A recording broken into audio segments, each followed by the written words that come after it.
I'm Brian Banks. I'm a bit of a weird dude. I have borderline social anxiety, I'm as athletic as a potato, and I have no interest in drinking, sports, or any other male bonding activities.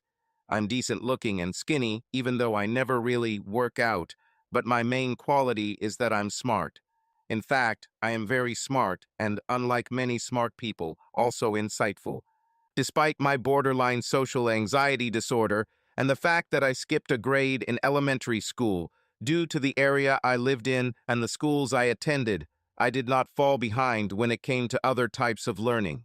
There was only one woman during that period. She always went by the street name Jezebel rather than her real name, Whitney, whom I was not affectionate towards. However, it wasn't because I didn't try to be polite to her. Jezebel is my age. She is a large woman, the same height as me, and at that time probably weighed 5 to 10 pounds more, although she was not fat. Most of her excess weight was on her breasts and hips. Although her face was very ordinary, everyone who knew her, including me, thought that she had the most Aphrodite-like body. Any guy who wasn't into small-breasted women would find Jezebel's body to be unbeatable. I never fell in love with Jezebel, but I really liked her and would be willing to do anything for her, even if she didn't sleep with me in return. During my senior year of college, I invented an easily programmable, encrypted, sophisticated proximity detector. It was something like the S-Pass system used on many toll roads in the United States, but specifically for secure systems. Various forms of my detectors have been adopted by corporations with their own systems, numerous government agencies, both state and federal, and the military. I even had to obtain access to state secrets to participate in the patenting of my own inventions. Thanks to my inventions, I made a ton of money from patent royalties and started 2 companies to sell products to different markets and to research new products. Since I have no management skills and am only interested in invention and product engineering, I instructed my lawyers to create a network of shell companies and holding companies that would own my 2 operating companies and hire people to run those corporations. I owned all the shares in the ultimate holding company, but it would take days for someone to figure that out. I have never used my network of companies to evade taxes, but some of them were located overseas to make it difficult for anyone trying to find out about ownership. The only people who knew I was the ultimate boss were the CEOs and CFOs of my 2 operating companies. To everyone else, I was just a salaried head of new products for one of the operating companies. By the time I was 24, I had all the mechanisms described above in place and was looking for a long-term relationship with a woman. This was difficult for me due to my borderline social anxiety disorder, but after trying many dating sites and various social groups, at 26 I finally met someone who fascinated me and who showed interest in me. Allison was probably the most beautiful woman to ever show real romantic interest in me. In addition to her beautiful face, she had a very nice body, highlighted by a pair of breasts that I considered world-class. Although our courtship was quite traditional, looking back, I now see that it was more superficial than most. I guess I was so enamored with her appearance that I overlooked some things that many would consider important in a spouse. One thing I always noticed about our relationship, however, was her complete disinterest in my work. She never asked anything about it, seemed bored, and acted completely confused if I ever brought up the topic of my work, and was completely devoid of curiosity. Allison's lack of interest in my work was actually an advantage when it came to the prenuptial agreement. Gail, one of the lawyers who helped me set up my corporations, and someone I respected greatly, insisted that I enter into a prenuptial agreement. In fact, when I was going back and forth about the prenuptial agreement, after I asked Allison to marry me, and she accepted, Gail threatened to quit if I didn't ask Allison to sign it. Gail drew up a prenuptial agreement that was very simple and not onerous. It simply provided that the only thing excluded from community property was any stock, interest, or royalty associated with any company or patent that either of us owned more than 10% on the date of marriage, or even acquired during marriage. Allison asked her father to look into it and then signed it without even asking me any questions about it. By the time I was 27 and a half, we already had our first child, a beautiful little girl we named Amber. when I met Jezebel on the street during a short, solo trip to my parents' house. I offered to buy my parents a new home in a more upscale community, but they were people with a simple lifestyle and many friends in the area, so they declined. Jezebel looked good. She had not gained a pound since I last saw her and was better dressed than ever before. We went out for coffee and she told me about her new venture, and I told her the same story I told everyone else about being an employee. Jezebel created her website, but she had financial problems. I subtly inquired about this and learned that she was only $25,000 short of making it work the way she wanted. I told Jezebel to meet me again in a week at the same cafe at the same time, and I might be able to introduce her to the investor. She was really excited about it and gave me a big hug and a wet kiss on the cheek as I left. I thought about this for a week. $25,000 was nothing to me, and despite the nature of the business, I still had a soft spot for her. A week after our first meeting, we met again, and this time she looked even better than before. She was wearing more revealing clothes that clearly showed that she still had the same perfect body. As soon as the drinks were placed in front of us, I handed her an envelope containing $25,000 in cash. Jezebel was shocked. She even started crying, something I never expected from someone with such a tough exterior. Jezebel offered to give me a stake in the site. I politely declined, saying I just wanted it to be a gift and didn't want any ownership stake. She rubbed her hand over my thigh and offered a different kind of gratitude, but I politely declined that too, saying I loved my wife. "Your wife is a lucky woman," Jezebel said through tears as we said goodbye. "If there is anything I can do for you, just ask and it will be done," she said completely seriously. "Make it big," I said with a big smile, and then hugged her tightly. Allison and I had 2 more children. A second girl, Whitney. No, I didn't name her after Jezebel, but I readily agreed with my wife when she suggested the name, and then a boy, Jerry. Although sex with Allison was always good, over time I realized that she was actually quite shallow and materialistic. However, she had other good qualities, and I truly loved her, the only woman I have ever loved. More importantly to me, she gave me 3 wonderful children. Amber, who was 12 years old at the most important moment in the story, had her mother's beauty and the best aspects of Allison and my personality. She was also just as smart as me, testing at the same genius level as me, but much more outgoing. 10-year-old Whitney was also a beautiful girl, although unfortunately for her, she had inherited some of my features, which while not unattractive were not in the same class as Allison or Amber. However, Whitney was the most caring, loving, and empathetic person I have ever been with and could light up any room with just her presence. She also didn't hide when her brains went black. 8-year-old Jerry was just a cheerful little boy. I don't know where he got it, probably somewhere on the Allison side of the family, but he was a true athlete. I developed an interest in baseball and basketball just so I could talk intelligently with him about his favorite activities. He never had a bad word to say about anyone, always seemed to be in a good mood, and got along well with both his sisters and them with each other. With such wonderful children, I'd think Allison was a great mother.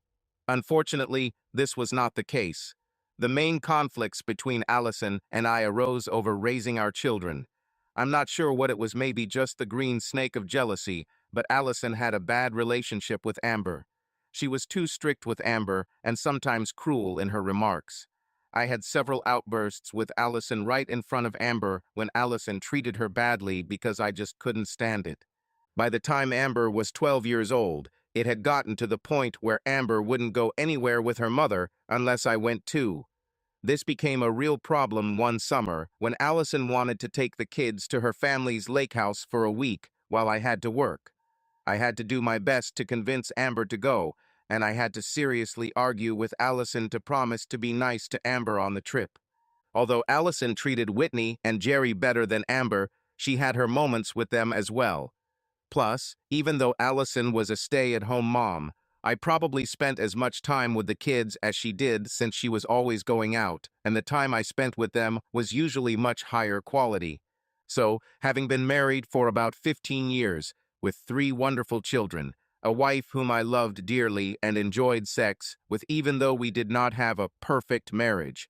I was driving home from the airport after a one-day business trip. It was about 1 o'clock in the afternoon. Even though I told Allison about my full itinerary based on my phone call to family the previous evening, she, as usual, didn't pay any attention to it, so I didn't know if she'd be home to greet me or not. I was standing at a stop sign, about to turn right onto the road where I live, when a car I recognized drove by. It was Roger Mayberry's distinctive red Corvette. The top was down, and he was clearly visible in the driver's seat, playing with the radio while tunes played through his custom speakers. Roger Mayberry was one of the best salespeople in one of my corporations, which dealt primarily with military sales. He understood our technology as well as could be expected of any non-engineer and communicated easily with people. Like virtually all of our employees, he had a top-level security clearance, even higher than most, because the military applications of our technology were even more classified than any others. What is Roger doing here at this time of day? I asked myself naively. Since the street I live on is a through street, I didn't even consider the fact that he could have been at my house, about 2 blocks away. I just wondered what kind of business case might have brought him to this end of town.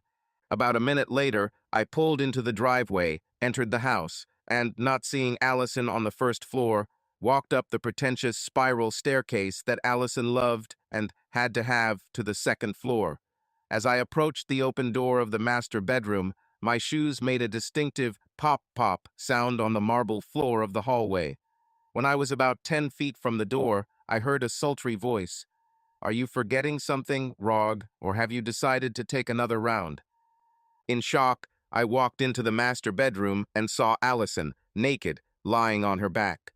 When she looked up and saw me, her smile quickly turned to despair, and she half shouted, "Oh, Brian, damn, I'm so sorry." Unfortunately, within a nanosecond, my mind became fully aware of the situation, and feelings of anger, disgust, anxiety, hatred, and fear were racing around my brain at incredible speed. I'm sure I stood there, frozen with my mouth open, while all the other emotions shaking me merged into one sensation. A dark, overwhelming blanket of sadness fell over me. I remember taking a few steps back, but I don't remember anything else until I woke up in the hospital. It seemed the monitor had gone off and alerted the medical station that I had woken up, because the nurse came running into my room a few seconds after I opened my eyes, followed a minute later by the doctor. "How are you feeling, Mr. Banks?" A middle-aged nurse with a name tag that said Nancy asked sweetly. "It's like my head is in a vice," I moaned. "We're so glad to see you came to your senses so quickly," she exclaimed, grabbing my hand while looking at the monitor next to my bed. "Why am I in the hospital, and how did I get here?" I asked as soon as the doctor entered the room. "Mr. Banks, I'm Dr. Petra," answered the short and very pleasant Indian doctor. "Let me examine your eyes, and then I will answer your questions," she continued. While Nurse Nancy held my hand, Dr. Petra took a light source from her pocket and, without directing the intense beam directly into my eyes, moved the light back and forth, and also moved my eyelids and the skin around my eyes with her soft but firm hands. 2 minutes. When Dr. Petra straightened up, the nurse released my hand. They both smiled, and Dr. Petra said, "Mr. Banks, you suffered a concussion. According to your wife, you tripped over something in your bedroom and fell backwards onto the marble floor in your hallway, hitting your head on a rock. You could have died, but your vital signs are good, and your concussion is probably not as severe as we feared." Instantly, a blanket of sadness fell over me again as I remembered what had caused me to fall backwards. "By the way, where is my faithful wife?" Well, she was here, but she left to pick up your kids from school," Nancy replied, starting to come to her senses. I looked at my watch. It was 3:28, so she probably picked them up at that moment. "Have you eaten anything lately?" Doctor asked Petra, whose face was still pale. "Since 8 in the morning," I answered. "I strongly recommend that you eat something, especially before your wife comes back with the kids," she said. Nurse Jenkins Could you please ask the kitchen to bring some oatmeal here quickly? Cinnamon raisin, no brown sugar, I added, turning to Nancy and trying to be as nice as possible. The porridge was delivered within 5 minutes. I quickly ate it and felt a little better by the time Nancy returned to my room and said, "You have visitors." My 3 jewels ran in, each of them trying to be my first. "Kids, don't touch Daddy's head or neck," I laughed, trying to hug all 3 of them at the same time. They all spoke at once, each more animated than the other. Despite my physical condition and emotional state, I had to grin. A real laugh would probably be painful, but a good laugh was definitely in order. I barely noticed Allison as I was busy talking with the kids. It was clear that Amber had been crying, but now, seeing that I was not on the verge of death, she visibly perked up, and the other 2 were smiling. Allison stood at the door with a thoughtful expression on her face. When I chatted with the kids, I avoided discussing my trauma as much as possible and instead directed the conversation toward their activities from yesterday and today. Allison interjected her questions or comments several times, but I simply ignored her and never made eye contact with her. After about 15 minutes of fun, I noticed Nancy say something to Allison. After a minute, Allison announced, "Kids, Daddy needs to get better and he needs some rest, so we need to go. Kiss his hands goodbye and we'll visit him again tomorrow." The children caressed my hands and waved goodbye to me as they left. Amber was clearly in better shape than when she arrived, and Jerry seemed fine, but now, having gotten a good look at me in the hospital bed from afar, Whitney began to tear up and turned her head sharply, trying to hide her tears. After the kids left, Allison called out to them, "Meet Mom at the elevator. I'm going to talk to Dad for a few minutes." Allison turned and walked towards me. I did not have time to fully plan my response, and I obviously did not have the ability in the moment to implement the scenarios that I had already thought through, so I just closed my eyes and listened. "Brian, I'm so sorry that you had to see me like that. I never wanted you to find out. I'm sorry that am not the wife that you deserve. I really hope that when you get better, we can discuss this," she said, her voice filled with moans and sobs, although there were no obvious tears. When she didn't get any response from me, she said, "Maybe tomorrow you'll want to talk. If you want, just call me." Her last statement was telling in itself. Obviously, she had no interest in coming to see me at the hospital. I would have to call her myself for a conversation, otherwise she would not have shown up. Dr. Petra returned about 20 minutes after Allison left. After another examination, she said, "You don't look too devastated after talking with your wife." "I haven't talked to my wife," I replied emotionlessly. "However, although I still feel deep sadness over the loss of my old life, I am absolutely confident that I can turn my emotions into action."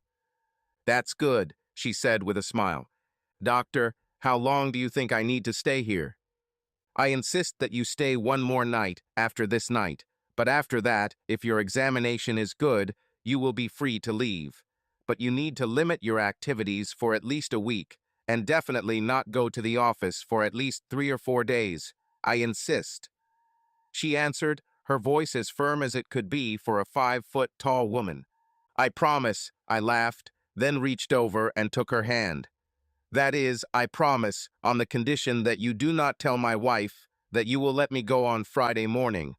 Obviously, I cannot ask you to lie, but if she even bothers to ask, can you hint that I will have to stay until Saturday?" "I think I can do that, Doctor."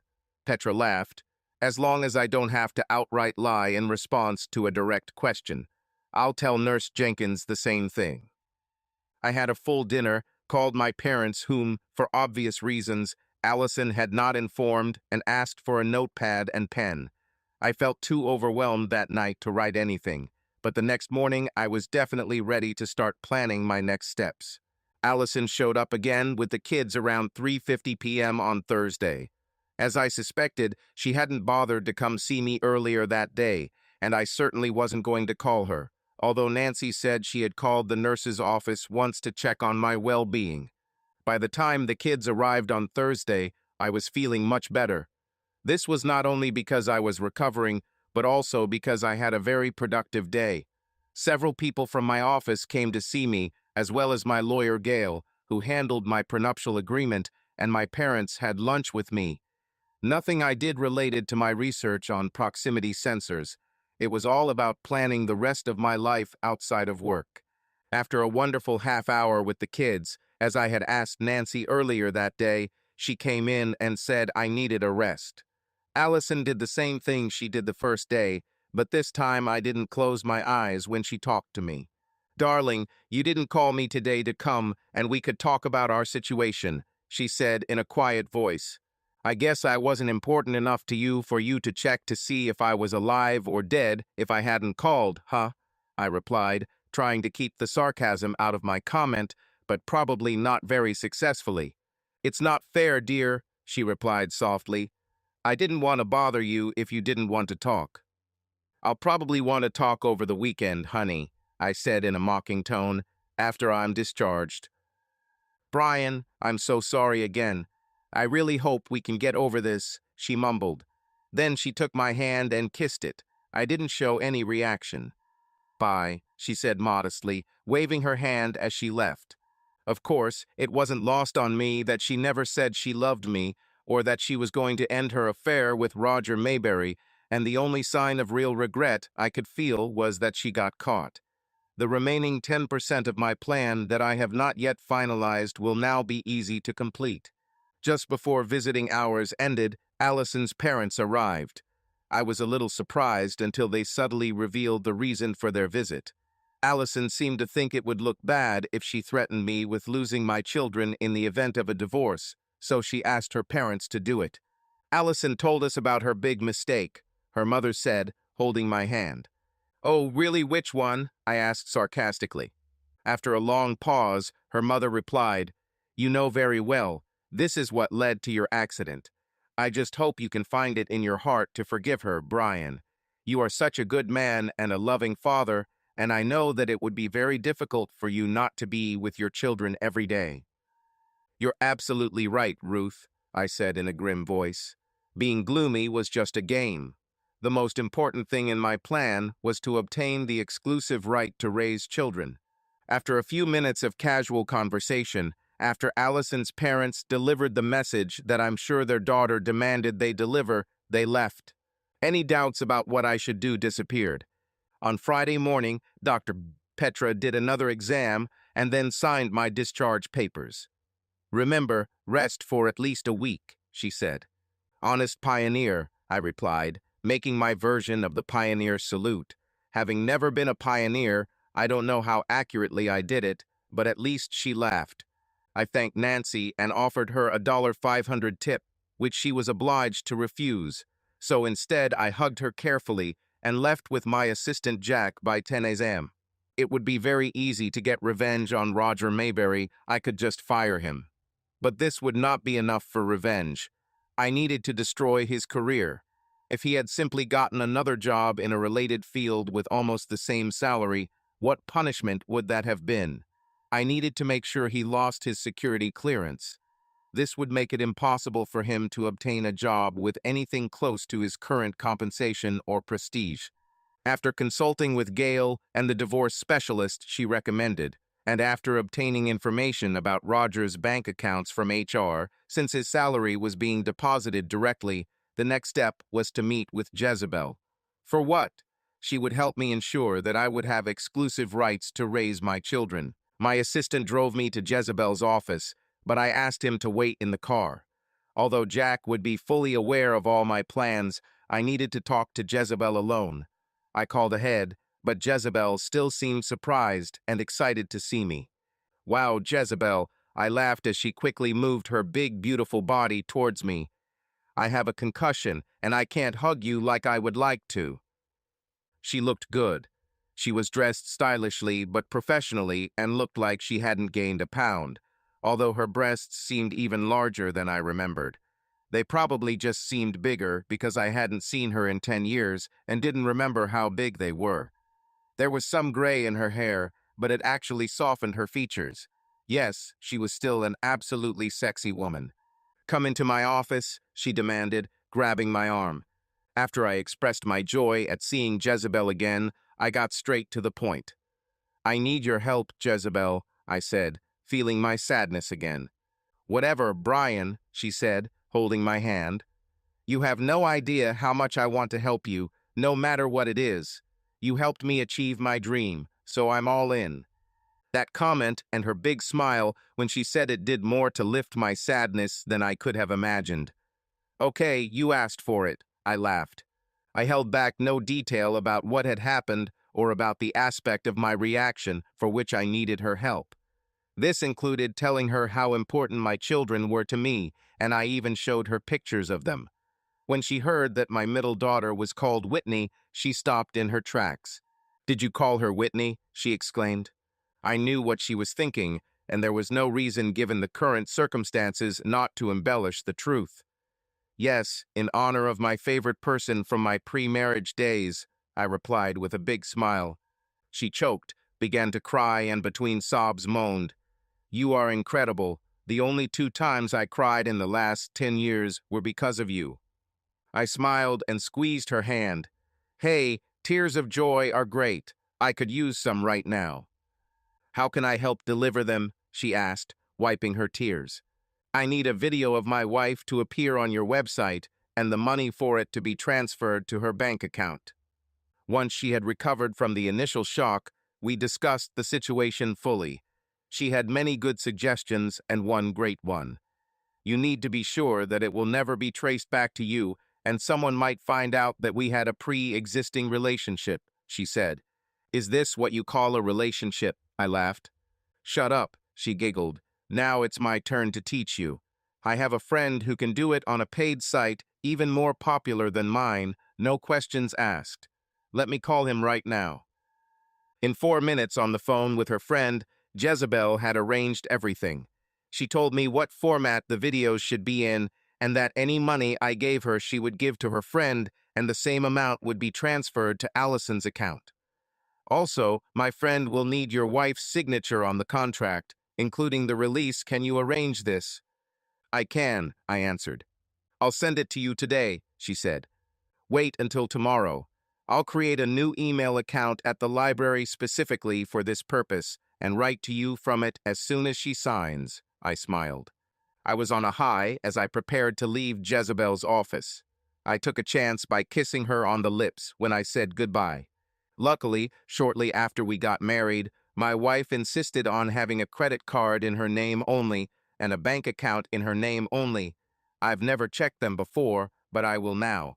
I won't have any problems getting the numbers from the documents she left lying around in her office at home. I had many advantages to carry out my revenge. Both Roger's and Allison's bank account numbers, Allison's credit card number, enough of my own money to fund anything I wanted, and Jezebel's help. Also, my assistant Jack was absolutely dedicated, and I could rely on him to complete any task. I need to say something about Jack. He is my assistant, not my secretary. He is the highest paid employee other than the COs and CFOs of my companies. While he has an engineering degree and is great at analyzing data and making technical improvements to my crazy ideas, he is also willing to do anything to help. That's why he picked me up from the hospital and was waiting for me outside Jezebel's office. Another thing is that he was a Division I football player in college and played center field in his senior year. He stands 6 feet 2 inches tall and weighs 245 pounds of almost pure muscle. It is difficult for him to find jackets whose sleeves he would not tear. Even if something goes wrong in my plans for revenge, I have thought everything through carefully and must be optimistic. After Jack drove me to my car at the house, I didn't go inside to check if Allison was home. I ate lunch and then called Allison's cell phone. "Hi, honey. So glad you called. Do you want me to come see you?" Was Allison's happy greeting as my cell number was apparently showing up on her phone. "That won't be necessary," I replied, showing no warmth in my voice. "I got discharged early and I'll pick up the kids. Then we'll go get ice cream. We'll be home around 5:30. "Oh, honey, I have to make you a nice dinner at home." She tried to sound enthusiastic. "Just don't spoil their appetite." I interrupted her. Thanks for the parenting tips, I replied sarcastically. See you at 5:30. The children were happy to see me, asked about my health, and were delighted with their activities. They were even more excited when I told them that we were going to get ice cream from a local place, which had always been their favorite treat. As all four of us were thoroughly enjoying our cocktails, I opened up to them. Children, I want you to know that some things will change in the future, and that none of these changes will be your fault, I began in a low, matter-of-fact tone. This didn't fool Amber for a second. Without hesitation, she anticipated what I was going to say. She thought it through to the end. If you and Mom get divorced, I will live with you, she blurted out. Are you going to get a divorce? Whitney asked. Let's not rush things, I said, trying to console them, especially Whitney, who suddenly looked devastated.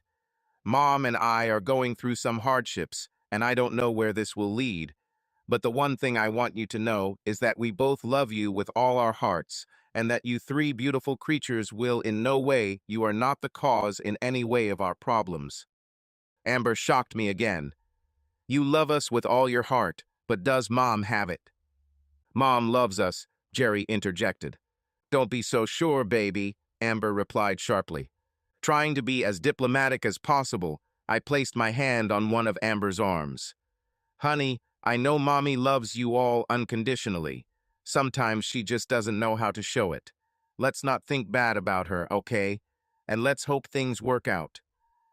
Whitney was sobbing quietly, but Jerry and Amber seemed completely.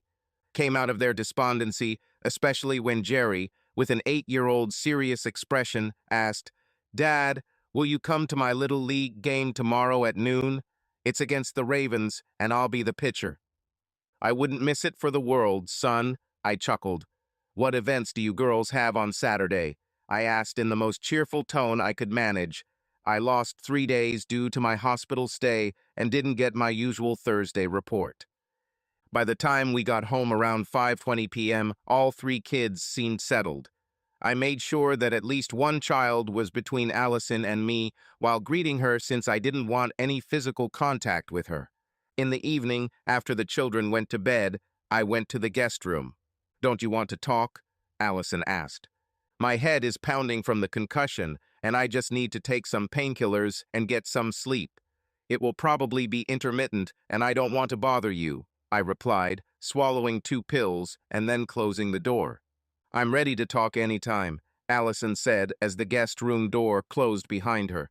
I was able to avoid any real discussion or intimacy with Allison on both Saturday and Sunday without much difficulty and was able to proceed with my plan. The first steps were easy. Using Allison's credit card, I ordered 2 small high-tech video cameras and motion detectors on Saturday morning for express delivery to my home on Monday. At the library, I printed out the contract that Jezebel had emailed to me on the account I had created for that purpose and immediately deleted it. I also printed out the new beneficiary and health insurance forms from my company's database, attached the contract as the second to last item in the stack, and placed tabs for Allison to sign them all. I knew Allison would be in a good mood this weekend, but it wouldn't last too long. On Sunday, I presented her with the paperwork, told her that these were health, disability, and life insurance forms for work that just needed to be updated, and that she and the kids were co-beneficiaries of all my insurance. I left the documents with her, telling her to read them at her leisure. I knew she wouldn't read them all, but skimmed the first 1 or 2. When she saw her name in the first 2 beneficiaries, she smiled, apparently believing that, despite my distance, I had no plans to divorce her. With a big smile, she brought me the documents just a few minutes after I gave them to her. It's all signed, honey, she chimed, handing them to me as I started a card game with Whitney and Jerry. Thank you, I said, and simply tossed the documents into my open briefcase as casually as I could and dealt out the cards. I also called the CEO of the company I owned, where Roger Mayberry worked, and instructed him to instruct the federal agency in charge of our security audits to schedule a security audit of 5 people in Mayberry's division. Due to the sensitive nature of our work, we are subject to random security checks, so no employee will know that the check was initiated by their employer and not the government. Monday morning, after the kids left for school, Allison insisted on talking. Brian, we can't ignore what happened. If we ignore it, it will eat you up inside and ruin our relationship, she began, sitting across from me at the kitchen table. I wanted to say, what relationship, but refrained. Instead, I said, Allison, my head is still spinning, and I have yet to come to terms with what I saw. I need to get myself in order before we can have a full conversation. I'm not going to do anything hasty. Okay, dear, she answered after a short pause, obviously pleased, if not happy. I hope you get better soon. I really want to show you how much I love you. I smiled, which almost killed me. I have to go to the country club in half an hour for a meeting of the social committee. I'll be back around 2 to pick up the children from school. Will you be okay without me? She asked. In response to her question, I wanted to say, we'll find out soon, but again I restrained myself. Have a nice time, I'll be fine, I replied. She made it too easy. About half an hour after she left, the cameras were delivered by courier. I called Jack, and together we installed cameras, switches, and motion sensors in the bedroom in less than an hour. We handled all equipment using latex gloves to avoid leaving fingerprints or DNA. Then we needed to send signals to Allison's computer. I'm great with computers, but Jack is a real wizard. We just need to find her password, and it will only take me 10 minutes to connect the cameras to her computer. I have the most effective password cracking software on my laptop. I'll link it to her computer and get to work, Jack announced, still wearing his latex gloves. As soon as Jack started the program, he began to say, "What can we do while it works?" But was interrupted by a beep. "What is this?" I asked. "It doesn't work?" "I don't think so." "My God, it's already broken," he laughed. "How is this possible?" I asked. "The program first checks the 1,000 most common passwords before starting to use cracking algorithms." "Ha ha, her password is Princess, the 28th most common password according to the software." "That's typical," I laughed. She never listened to what I said about technology. Why would she listen to me when I told her to make a password out of random characters? Jack's words turned out to be true, and 10 minutes later, he was recording from the cameras into a file with an inconspicuous name on Allison's computer.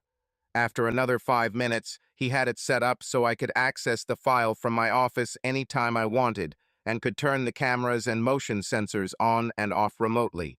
I went to work on Tuesday because I was feeling fine and turned on the cameras and motion sensors when I left. I arranged for a transfer of $10,000 to Roger Mayberry's bank account from my company registered in the Cayman Islands. Afterwards, I felt good emotionally and was making good physical progress in recovering from the concussion, so I was really working. After the kids went to bed Tuesday night, Allison approached me. "Why don't you come back to our bed tonight? Your head should feel better if you were able to work today." "Yes," I answered.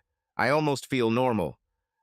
On Wednesday and Thursday, I almost allowed myself to fantasize about Allison, realizing how much she had hurt me, really loving me, and even breaking things off with Mayberry. But that didn't stop me from turning on the cameras when I was out or continuing with my plan, because I knew those thoughts were just a fantasy and not reality. This was confirmed when I watched the video from Thursday afternoon. In the video, my faithful wife showed the essence of her fidelity. While I was somewhat relieved to know that the video was what I needed to try to gain sole custody of the children, my sadness made a brief and very unwelcome comeback. On Friday morning, I uploaded Allison's Thursday afternoon video to the pay site, delivered Jezebel $5,000 in cash, and by Friday evening, $5,000 was transferred from the site to Allison's bank account, and the video was posted to all paying customers. Over the next 2 weeks, 2 more videos were uploaded to the site, 2 more $5,000 deposits were made into Allison's account, and another $10,000 was transferred from another company in the Cayman Islands to Mayberry's bank account. I now needed to put the main part of the plan into action before Allison and Mayberry received their bank statements at the end of the month and wondered what the hell was going on. The day after the third video became available to paid subscribers, Mayberry underwent a security check. I don't know how this happened, but the inspector had a copy of one of the videos, as well as a statement from his bank account. Mayberry was the third person in his group to be interviewed that day, so I'm sure he didn't know that his interview was the only one that was important. After Mayberry was hooked up to a lie detector and preliminary questions were asked, the examiner pressed him. Mr. Mayberry, do you have any extracurricular activities that someone could use to blackmail you? No, I don't think so, Mayberry replied, causing the lie detector needle to move sharply. I'd like to show you a video, Mr. Mayberry, the inspector continued, pressing a few buttons on his iPad. Who is this woman you had sex with 2 weeks ago on Thursday? Mayberry seemed to turn pale as he debated whether to try to lie or tell the truth, which would be worse for his security clearance. It looks like he decided to confess. Allison Banks. Isn't she married to one of your colleagues, Brian Banks? Well, Brian Banks actually works for a related company, although his office is in the same building as mine. It's a big building, Mayberry stammered. Have you ever thought that an affair with a married colleague could potentially lead to blackmail? I never thought about that, Roger mumbled. Have you received any payments from foreign entities since your last security clearance? Absolutely not, Roger replied indignantly. Let me show you your bank statement for this month, Mr. Mayberry. What are the deposits from 2 different companies from the Cayman Islands for? There was a long pause. With trepidation in his voice, Mayberry replied, I don't know. I've never seen this. There must be some mistake. An error from 2 different companies from the Cayman Islands, whose owners we could not identify. The inspector continued, Yes, someone is setting me up. Mayberry whined, clearly completely upset. After a few more questions, the interview was concluded. Mayberry said nothing when, after disconnecting the electrodes from the lie detector, the examiner said, Mr. Mayberry, until you are told otherwise, you are prohibited from having any contact with persons associated with confidential and classified information. You are also prohibited from contacting Mrs. or Mrs. Banks or either of the 2 corporations that deposited the money into your account. If you do this, you will be held accountable. I felt really good the evening after the Mayberry interview, really good. Allison sensed my joy and flirted with me after dinner. We went to bed as soon as we were sure the kids were asleep. The next day, I sent the children to school. All I received from Allison was icy stares. As soon as the kids left, I made a phone call and 30 seconds later the doorbell rang. This is for you, slut, I laughed. How dare you talk to me like that? Allison exploded. I won't do this anymore, I answered, already laughing openly. When Allison answered the door, the bailiff handed her the divorce papers. All I heard was, Mrs. Allison Banks? Yes. You are served. Attached to the divorce papers were photographs of her having sex with Mayberry, as well as the name of a website with a password that could be used to access it. You didn't think that I would find out about your earnings, did you? I asked as she stood at the kitchen table in a daze. Haven't you even looked at what you look like on the website? Here's your chance to find out, I shouted as she held up a piece of paper with the site's web address and password. I couldn't believe it when my assistant brought it to my attention. Isn't it enough that you disrespect me by having sex with that bastard in our bed? What? She replied, tears gathering in her eyes. I'll take the kids for the weekend, I announced, standing up. Make sure you hire the best lawyer you can afford because you'll definitely need one. That same day, Mayberry was fired and removed from the building and his security clearance revoked. About an hour before I was supposed to pick up the kids for the weekend, my secretary called on the intercom. Brian, there's a report that Roger Mayberry is drunk in the parking lot and screaming your name. Should I call the police? No, Sherry, I laughed. Call Jack. Let him come here as soon as possible. It's too good to be true. When Jack arrived, we walked up to the window of our building where we could see where Mayberry was. We quickly developed a plan. Jack exited through one of the side doors and stayed close to the building, out of camera view. while I boldly exited through the main entrance. As soon as Mayberry saw me, he screamed, "It was you, Banks. You got me fired and ruined my security clearance. I know it. I'm going to blow you to smithereens." I approached the place within the camera's field of view where Jack was. I let Mayberry get close enough for him to hit me. Even though it was only a tap on the shoulder, I feel as if it had been the hardest blow in history. As Mayberry bent down to strike again, Jack came into view of the camera, grabbed Mayberry, and elbowed him once in the jaw, as if he were a forward from the opposing team. Mayberry was thrown back several meters, losing consciousness. Jack came over to me and helped me up, and I pretended to be a little dazed, leaning on the car. Jack called 911. All this action took place in full view of security cameras, and the police arrived within 3 minutes. Mayberry was handcuffed and confined to a stretcher, which was taken by ambulance to the hospital, and one of the police officers rode with him in the ambulance. I filled out the necessary paperwork to file an assault charge, then picked up the kids and headed to a beautiful mountain resort for the weekend. I told the kids at the end of the weekend that Allison and I were getting a divorce. Amber seemed pleased. The other two took it surprisingly calmly, taking to heart my promise that we would both love them the best we could. When we returned Sunday night, Allison wasn't as angry as I expected. In anticipation of a possible hysterical attack from her, I moved all my valuables and most of my clothes into temperature-controlled storage. I had no intention of leaving home, however. Once the kids told her what we did during our fun weekend, Allison and I talked. "I know you did this whole video thing, Brian, although I don't know how you did it," were her first words, albeit in a more conciliatory tone than I expected. "No apologies, no, it was a mistake, no, forgive me," I asked. "You're just accusing me of something I obviously didn't do," I replied, trying to sound outraged in case she was recording our conversation. "I was busy over the weekend, Brian. I hired a lawyer and a computer expert. Again, I don't know how you did it, but you've covered your tracks really well, and I'm going to have a hard time refuting this accusation of unfitness as a mother. However, I hope that we can come to some kind of agreement regarding custody." "Of course we can, Allison. You'll give me full custody and a home so the kids don't have to move, and I'll give you generous dating rights. I'll also buy you a house so you and Mayberry can do your thing there." Did you hear that he not only lost his job, but also his career? I don't want to share a house with Roger. That was never my goal, it was. She began to speak. I quickly interrupted her. "I don't want to hear it, Allison," I said sharply. I pulled myself together and continued. "You can live with anyone. I just don't care. I'm just making a suggestion." After a pause, and actually a couple of tears, she continued. "Look, I know you think I'm a bad mother, but I'm not. I love children with all my heart and cannot imagine how I can live without them.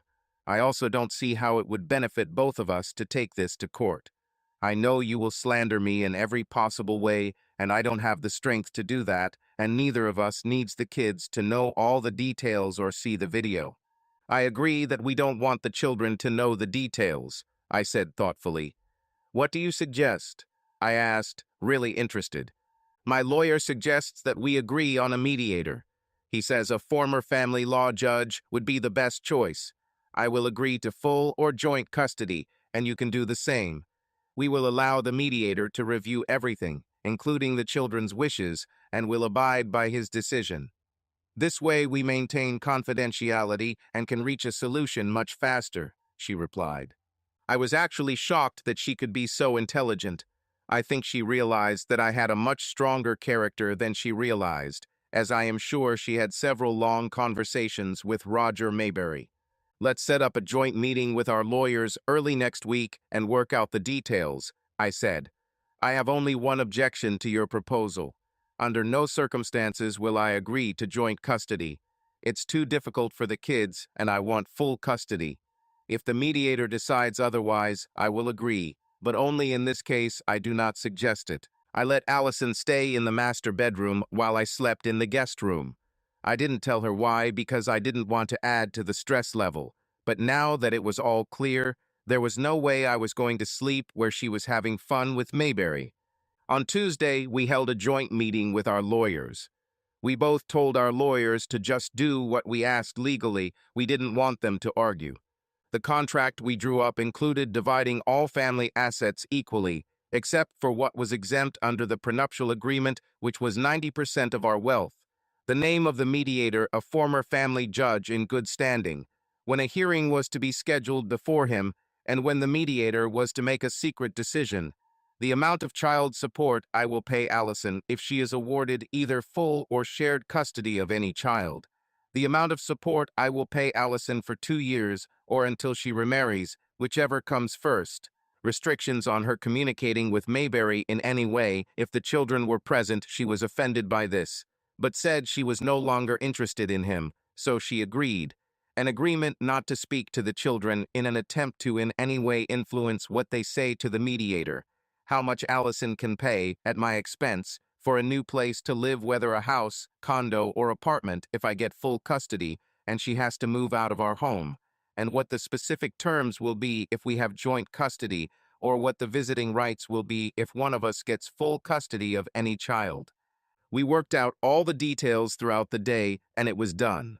A potential mediator was contacted the next day. He agreed to take the case and the terms of his payment, which was to be divided in half from our joint assets, not subject to a prenuptial agreement, and we even set a preliminary hearing date in 2 weeks and a hearing date in 4 weeks. I did not force Allison to include this in the contract, but I spoke to her privately about it, and we both agreed that neither of us would bring anyone else into our home while we occupied it together, and that after deciding who needs to leave, this person will do it within 2 weeks. Allison and I were quite polite to each other while we waited for the hearing. I never tried to influence the children, and as far as I know, neither did she, and we never made mean or even sarcastic remarks to each other, even when we were alone. On the day of the hearing, I was nervous, although I was sure that I had the advantage and that the worst outcome could be joint custody. Since I wanted full custody so badly, I was almost in a panic. The hearing went fairly well, although just before it was time for the judge to talk to the kids, he made some comments that made my stomach churn. He seemed to be leaning towards joint custody. Before interviewing the children, he asked us a question. I see that you have agreed to watch my interviews with children on cable television, the intermediary said. Sorry, I can't agree with this. I'm sorry I didn't realize this just a few minutes ago, but it will destroy the necessary openness and trust I need with my children. If you do not agree to meet with each child privately, I will have to refund your money and recommend another mediator. Since the interviews with the children were supposed to take place tomorrow anyway, on a day when they don't go to school, let me know. I was almost tempted to say that I disagreed and hoped that we could find another mediator less inclined to joint custody than this one seemed to be. My lawyer talked me out of it, especially because she knew of Amber's antipathy toward Allison, and how, from past experiences with the mediator when he was a judge, he believed the children's wishes. Amber was only a year away from being able to make her own decision under state law, and the judge would probably give her word more credit than any other mediator among us. Before Allison and I went home, we met with our lawyers and agreed to the terms of the mediation. We also agreed that we would not question the children afterwards about what they said. That night at dinner, Allison made several comments that I thought the children would take as an expression of her desire for shared custody. I just looked at her intently and didn't say anything in response.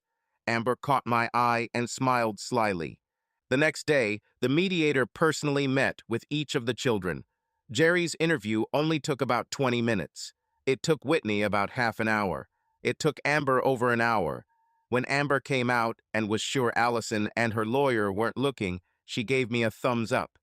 As per our agreement, Allison's parents took the children out to lunch after the interviews and had them brought back to our house around 4:00 p.m.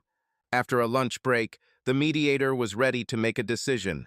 We didn't expect this. He still had a week under his contract to make a decision, so there was no obligation to make a decision then. He didn't even want to hear the 30 minutes of closing arguments that the lawyers had prepared.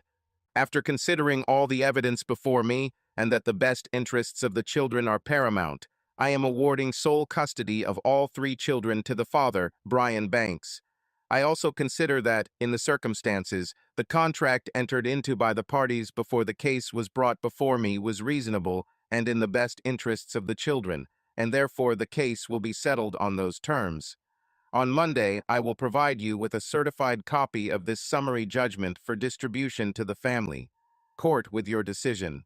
Thank you for entrusting me with this matter, and good luck in the future. Allison and I both started crying for different reasons. The ride home was silent. I was not in the mood for celebration, and she was depressed. My old feelings of sadness came over me again at the finality of our family's breakup, even though it was on the best possible terms for me, given that the breakup was necessary. The night we told the kids, Allison was distant, so I had to take over most of the conversation. Jerry and Whitney were sad and gave Allison a heartfelt hug. Amber gave her the obligatory hug. I said only good things about Allison and told them how the visits would be arranged. I purchased another house for Allison less than a week after the hearing, and she moved there within the 2-week time frame we agreed upon.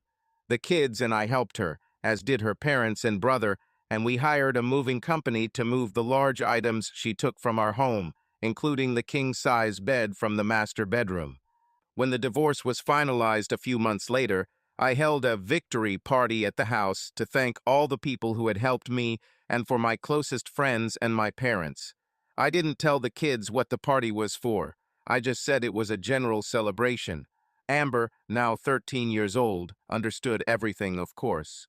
A few minutes before the guests arrived, when I was making final preparations in the office, she came in and closed the door. She made me sit down, and she sat on my lap. "Dad, how happy are you that the custody agreement went the way it did?" A difficult question even for her. "Why am I very happy, Amber? Why do you ask?" I answered. She smiled widely. "I knew it would work when I talked to the mediator. I told him that I saw Mom and that guy from Mayberry having sex in our house when I came home sick one day, and that it had a terrible effect on me." "Have you seen them?" was my startled response. "Who cares, right? She cheated. I would refuse to go with her if she got custody of me, and I knew it was better for Jerry and Whitney to stay with us. I just thought you'd like to know," she concluded with a big smile. She kissed me on the cheek, jumped off my lap, and disappeared. I decided never to deal with this issue. However, since the victory celebration, I have been pursuing Jezebel. Jezebel came to the party looking like $1,000,000. She immediately became close to Jerry and Whitney. She played ball and pepper with Jerry for a good half hour. She handled it much better than I ever did. Jezebel sat down with Whitney one-on-one. I don't know what they were talking about, but they chatted and laughed for an hour. Amber was more reserved towards Jezebel than the other 2 children, but she also seemed to have a positive attitude towards her, and they talked about fashion. Jezebel spent that night with me. As I walked away, I said, "Jezebel, I don't know what you see in me, but damn, I really enjoy being with you. Do we have a chance for a real relationship?" Looking into my eyes, she licked her lips. "I see in you a kind, generous, smart person. Why don't you take me to a resort on the weekend of the 14th for 3 days, and we'll see if we both want a real relationship. Honestly, I'm tired of searching. I need a man who will be mine and only mine." She kissed me again and then closed the door on me, saying, "Go home to these beautiful children." 2 years after my victory party, a number of changes occurred in my life. All 3 children are well adjusted, happy, and thriving in school, social life, and activities. Allison did nothing wrong and took full advantage of her visitation rights and did nothing to abuse them. Amber has a much better relationship with her now than when we were a family. In fact, last summer, Amber even went with her and 2 other kids to Allison's parents' lake house for 10 days, and when she returned, she didn't have any negative feedback. My business is thriving, and I'm making more money than ever. However, my ownership of the operating companies was inadvertently exposed when the report we filed with the government was sent to a number of employees to whom we had not intended to provide it. However, even this worked, and no one treats me differently than before. Roger Maybury left town shortly after the victory party and, according to the only employee who still has any contact with him, he works in entry-level sales for a West Coast electronics firm that does not deal in sensitive technology. The kids were more than accepting Jezebel. All three look at her more as a friend than a mother, and they really enjoy her company. Last month, she moved in with us with her children. Although she doesn't want to get married, she only wants to fulfill friendship mothering duties for the children while running a small company selling specialty clothing online out of an extension I built on the house for that purpose.